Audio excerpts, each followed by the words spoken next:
আলহামদুলিল্লাহ আলহামদুলিল্লাহি কাফা ওয়া সালামুন আলা ইবাদিহি আল্লাযীনা ইসতাফা আম্মা বা'দ ফাআউযু বিল্লাহি মিনাশ শাইতানির রাজীম বিসমিল্লাহির রহমানির রহিম ইয়া আইয়ুহাল্লাযীনা আমানু কুতিবা আলাইকুমুস সিয়ামু কামা কুতিবা আলাল লাযীনা মিন ক্বাবলিকুম লাআল্লাকুম তাত্তাকুন সাদাকাল্লাহুল আযীম।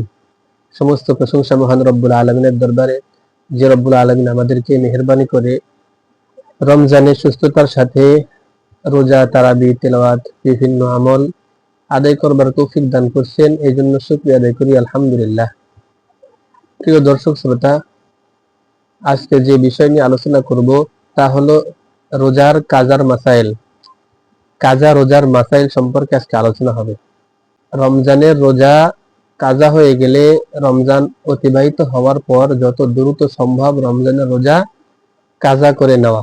বিনা কারণে রোজা কাজা করতে বিলম্ব করা এটা গুনাহের কাজ। কাজা রোজার জন্য সুবহে সাদেকের পূর্বেই কাজা রোজার নিয়ত করা।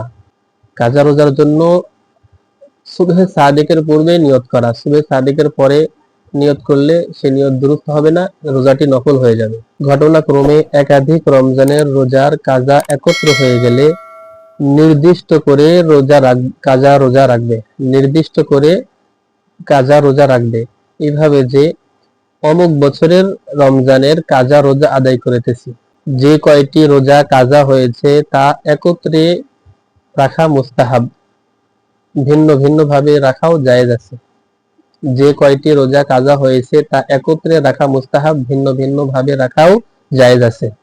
কাজা রোজা শেষ করার পূর্বেই রমজান এসে গেলে রমজানের রোজা আদায় করবে। কাজা রোজাগুলো রমজানের পরবর্তী সময় আদায় করে নিবে।